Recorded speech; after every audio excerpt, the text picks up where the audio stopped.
Thanks a lot, Georg, for this introduction, but also for the invitation. Good morning, good day to all of you online as well. And there's a clicker, yeah, perfect.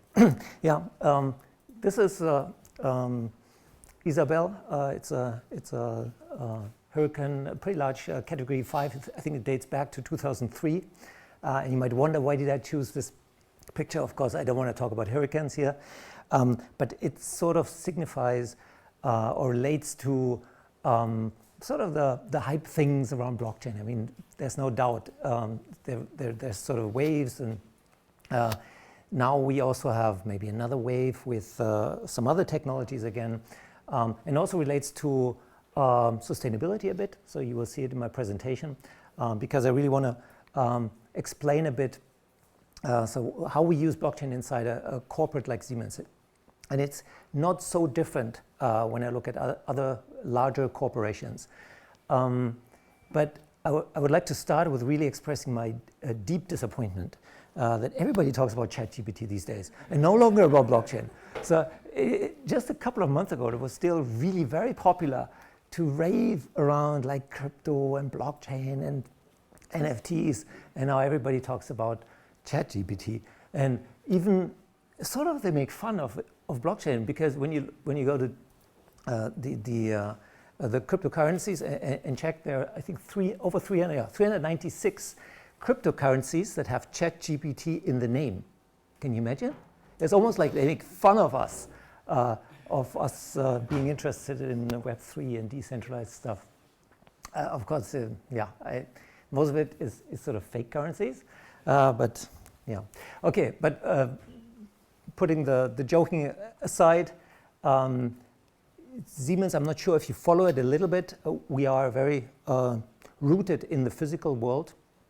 You know, take a train, subway, take the energy network here and in many other countries, take city infrastructure, factories. You find, like always, something that sits in the physical world, hospitals as well.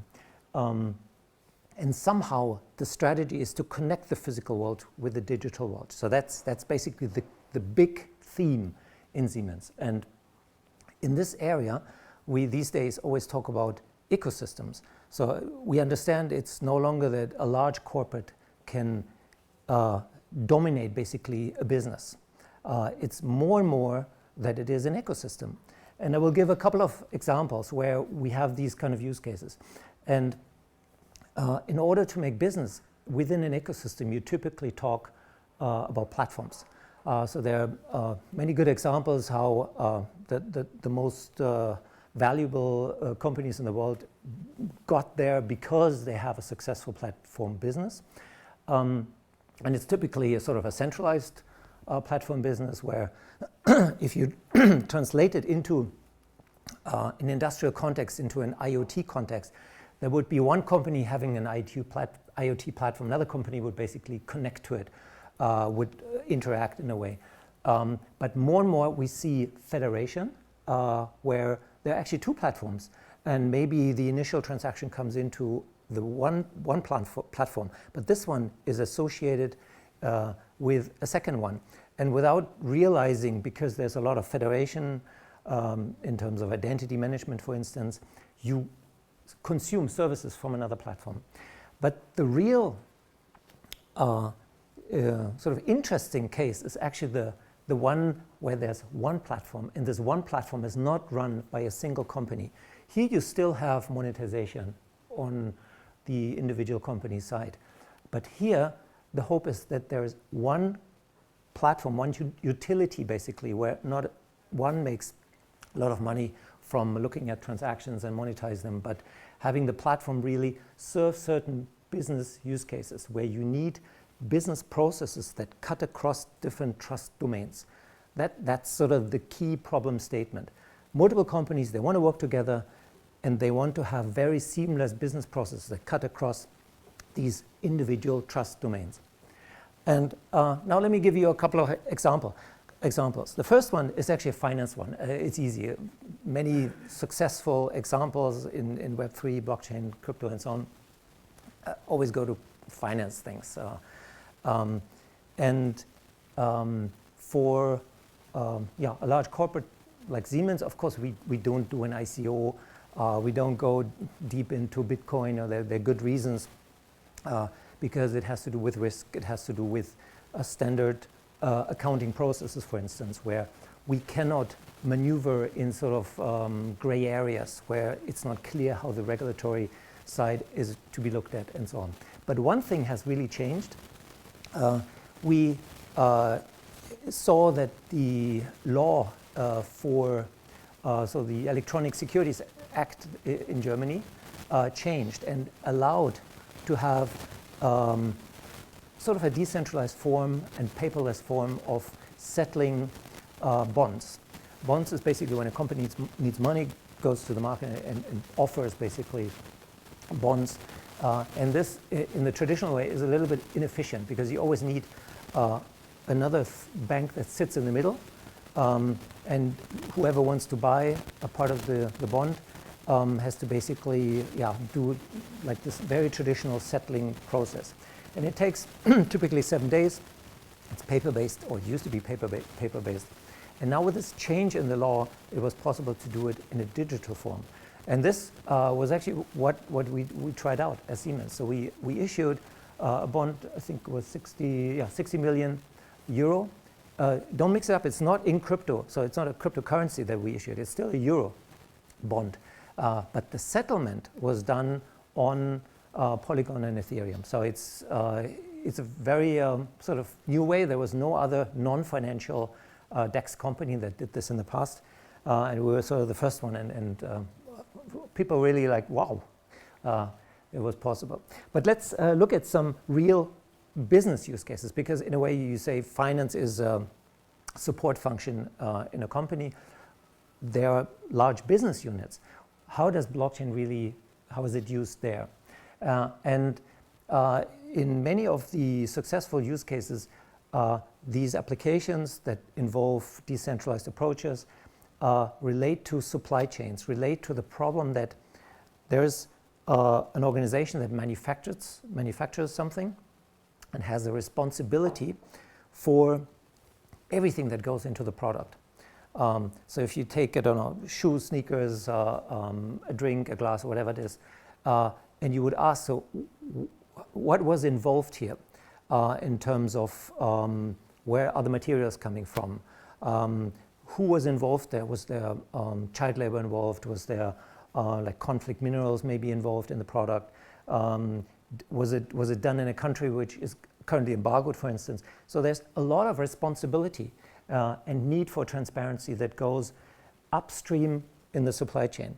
But it's in fact very complicated because global supply chains are very complex. It's very hard to tell beyond the first step, basically your direct suppliers, to tell where all the other components that the first supplier sourced are coming from.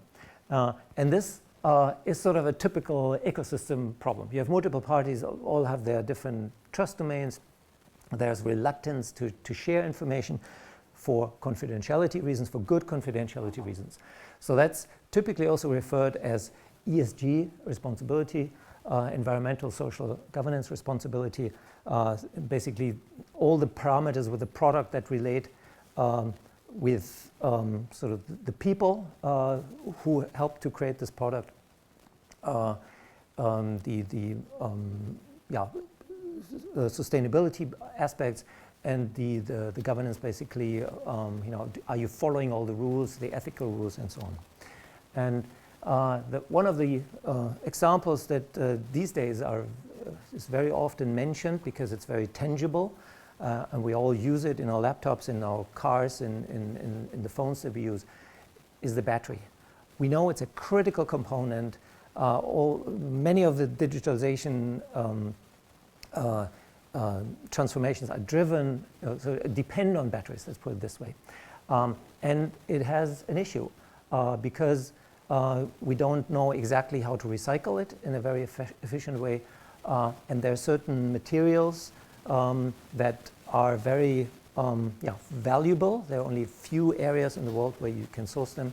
And sometimes the way they are sourced is not in a very environmentally friendly way, for instance, sometimes also not in an ethical way. So there will be regulations, laws coming up that will demand that certain percentage of these minerals have to be reused. So when you buy a car, an electric car, and you probably want to have like a proof. You have already like the documentation of your overall car, but for a battery itself, there has to be a proof, also something like a passport, where you can say, aha, okay, the battery has been used in this particular way. For instance, the cells have been used in a particular way. And it's important to know this because certain cells you can reuse as they are. They're still good in the next battery. Others you might have to recycle, shredder it, and then get the materials out and so on. So it's very important to have, again, this sort of upstream view into the supply chain. And the battery passport is something that you could have centrally, but since it involves, again, an ecosystem of all the suppliers in the space, and it relates to circularity as well, it makes a lot of sense to have technology here where you have not one company or one organization that hosts this information, and you cannot necessarily have a complete peer-to-peer approach because you need trustworthiness somehow in the data that is written in this passport. So some form of verification is needed, and for verification typically you need things like public keys, you need an infrastructure, maybe some form of hashing that you could maybe look up and make sure that whatever value you see here are indeed the values that come from a trusted source. So when I sort of move to a topic that is very close to this more generic ESG area and look just at emissions, carbon emissions, we have today the problem that there's more and more regulation coming up. The investors of large corporates, they check also if the production is done in a very sort of in a way that you can tell the footprint, what is called the product carbon footprint of a product, but also consumers. If you pick up your I don't know, your products in a supermarket, very often it says like, oh, it has this kind of emissions related to it, and you worry probably. But how is it actually calculated? The challenge is that over 90% of the emissions is typically in the supply chain. So if you ask, I don't know, a manufacturer of sneakers, for instance, so what is the product carbon footprint of these shoes? They would say, I can look in my own manufacturing context. I can determine what is called scope 1. That's the local emissions in my factory. Scope 2, it's the energy consumption in production. But scope 3 is really difficult because this 90% is my suppliers. And yeah, I can ask them, but how do I know whatever they tell me, if they know at all, if it's correct? And then again, on the next level, the direct supplier has a supplier and this one has another supplier. So what is done today very often is that people use a local database and what is called an LCA, life cycle assessment database, where you just pick for a screw, for laces of particular material, an average of the product carbon footprint. And that's really not very useful because you change your sourcing, you change the design, these values wouldn't change because it's an average database. So if your supplier decides not to come with a diesel and bring you the components, but with a much more lower emission way of logistics, then it would not be reflected in the database. So this is why we need really a dynamic way of getting these scope 3 product carbon footprint values. And now sort of many people think, oh wow, that's something for blockchain, isn't it? So because blockchain gives me this decentralized truth, this one view into what really happened, and I can connect all the suppliers, but actually it's not that easy because even though you have this ledger where everybody can look into, The problem is that the suppliers are typically very reluctant to put data into such a database, even though it's decentralized and it's crypto magic in it and what so. But so it's not the naive way of what people think how you can use blockchain. And the other way that turned out to be very successful for such a use case is to have still a peer-to-peer communication between the direct parties. Like, I didn't do anything. Oh, did I?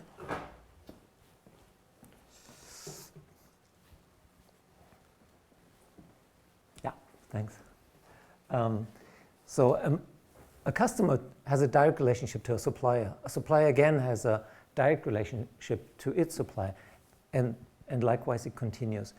And what we do is basically we have a way to request product carbon footprints for instance, a car manufacturer could ask a company that builds a gear, like ZF, for instance, please give them the carbon footprint. The ZF would ask the manufacturer of the components again. So it is a chain of requests going on. And then what comes back is basically a trusted, verifiable credential. That's already the technical realization that we use here, but in a way like a proof that is signed, a piece of data that is signed about a particular component. So here, the last certifier would use, the last supplier would use a certifier, company that is trusted, like TÜV, for instance, here in Germany. And the TÜV would issue a certificate in the form of a verifiable credential that is then presented from, so here's the issuer, that's the holder. If you know verifiable credentials a bit, you always have these three roles, the issuer, the holder, and the verifier. So it's issued here, the supplier is the holder of the certificate and is in control of this data also then, and decides when to present it and to who to present and with which parameters. So you have the selective disclosure possibility that only certain parameters will be then shown to the next supplier. And here we have exactly the same situation. So this supplier will take the scope 3 information that has been received from a presentation, will add the local scope 1 and 2, and then ask the certifier to issue a credential, and this can be presented again to the next one. And so we use a chained kind of self-sovereign data approach where all of these parties in control of their data. And now you might ask, so where's the blockchain here? It's where the information is stored that is needed for the verification. And that's typically the DIDs, the decentralized identifiers. It's the public keys of these identifiers, so typically the certifiers. So you want to know who are the certifiers here, can I trust them? You want to know their public keys. You also want to know the schema of the credentials, and if already an issued credential has been revoked as well, so the revocation list. So all this data sits in a decentralized repository, and that's run by a blockchain, a decentralized infrastructure. In our case, so we really have a product here. It's not a research thing, it's a real product called C-Green that uses the Hyperledger Indy verifiable credential. In this case, it's AnonCreds. And we use the ID Union instantiation of this software stack. So it's not Fabric, if you live, of course you're in blockchain. It's not Hyperledger Fabric, it's Hyperledger Indy. So it's a different technology. And in a way, it's a much more subtle way we use blockchain in this context, because we didn't want to have any changes in the way these parties communicate with each other. Okay, two more examples I have, and I probably have to be careful with time. One is we issue tokens as well. As I said, it was really on vogue to issue NFTs at some point. So we also did it on the occasion of our anniversary. So we had a 175th birthday and issued for all the inventions that Siemens did over the many, many years, issue NFTs that relate to an AI-generated video, where you have basically an endless, I think at the very end of the presentation you can see one, an endless video of these inventions. They were put on an infinite screen, and you could actually hand it out as a physical thing. And with this, there's also then the key that makes sure that you own the NFT that represents the ownership of the respective video. So even Olaf Scholz got one. I'm not sure if he claimed it though on OpenSea, but maybe an interesting lesson learned from the previous example is also we have to be very careful not to say that we issue a security here, because then we need a banking license. So we fall under regulatory, so BaFin kind of thing. So again, there's a clear line what we do as a corporate like Siemens and what we don't do. So in this case, it's a toy thing. So we don't expect that people buy these tokens to invest and think, wow, maybe in 10 years it's a lot of money worth and so on, because then we would automatically fall under regulatory compliance. So now a use case where I also would be interested, if anybody's interested here in this group, to discuss it, because it's very early, and we do this also out of the Estanium Association. It's an association where we bring together different parties that are interested, particular in product carbon footprint, sustainability, and decentralization. So you can, on some of the pages I have links as well, so if you want to follow up. So when we do product carbon footprints, it's one supply chain related ecosystem challenge. The other one is actually compensation. Sometimes you see, oh, that's net zero emission. And you wonder, how is this possible? When you buy your Heumilch or your, I don't know, in the supermarket, sometimes they make big advertisement. Neutral? How is this possible? Well, only through compensation of certificates that you buy on the so-called voluntary markets. And then you can basically reduce the carbon footprint of your company or of your products.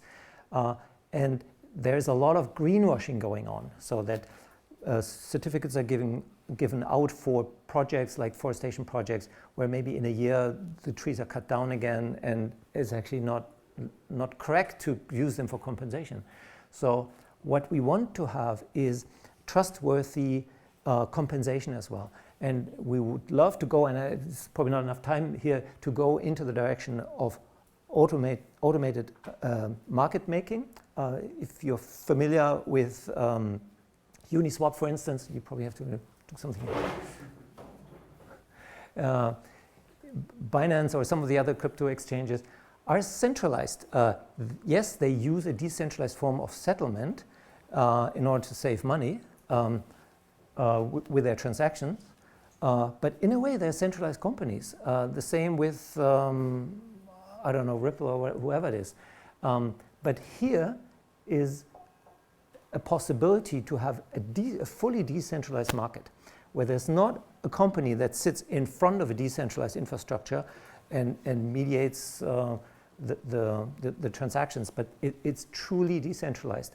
You can go away from the typical order book approach, but have what is called liquidity providers that replace the market maker. So it's a really interesting approach that we would love to pursue a bit more. So last 1 minute I have, I think, how does it all fit into the cybersecurity and trust? So that's my responsibility in Siemens.